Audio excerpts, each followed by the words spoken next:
Speaker के पास गए हम एंड हमने कहा कि देखिए हम स्टूडेंट इशू पे डिस्कस करना चाहते हैं और स्पीकर ने हमें कहा कि डिस्कशन के लिए उन्हें सरकार से पूछना है। मतलब आप समझिए, speaker is telling us that to debate in parliament he has to take permission from the government. He is openly telling us that. ठीक है, देखिए इशू स्टूडेंट्स की है, यूथ के फ्यूचर की है, और ये जो किया जा रहा है, लोगों को मारा जा रहा है, पीटा जा रहा है, this is completely un Indian. Modi ji has not even apologized for what has happened yesterday. Now, ये जो युवा हैं, ये एजुकेशन सिस्टम के बारे में,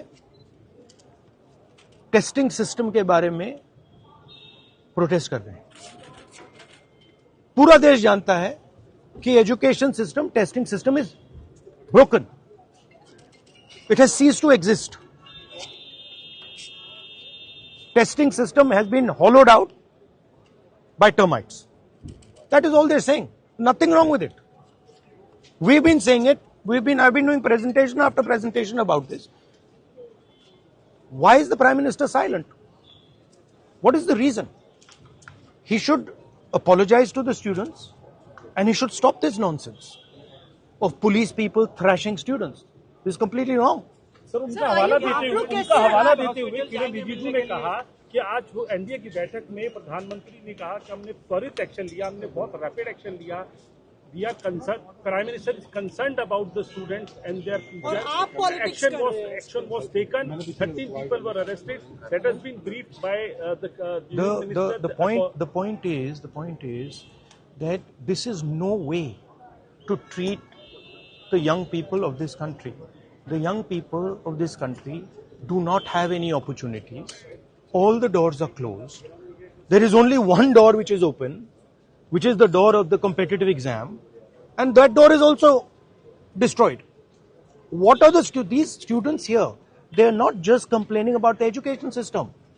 They are complaining about their future. They are saying that in this country today, because of Mr. Adani and Ambani, because of the RSS complete takeover of the education system, because of the pracharaks becoming vice chancellors of universities, we have no future. That's what they're saying. This is not just about education. This is about the future of young people. They watch, they look at Mr. Ambani's wedding and they watch 1,000 crores being spent over there, and they have no money to open a business if they want. They have no future. That is what this is about. This is much bigger than simply education. This is the students of this country saying, in India, we have no future. We want a future. This is legitimate. There's nothing wrong with this. And instead of saying that, okay, we are going to work to improve the education system, we are going to work to fix the testing system, Prime Minister, I don't know what he's doing. So that's the story. So are you going to meet the injured students? Of course I'm going to meet the injured students. And sir, Dharmendra Pradhan की इस्तीफे से कम में आप लोग मानेंगे? This is Dharmendra Pradhan. He's an intermediary. Absolutely he should resign. But Dharmendra Pradhan hasn't beaten up these students. Home Minister has. He should resign. And Home Minister reports to Prime Minister. He should resign. What is going on?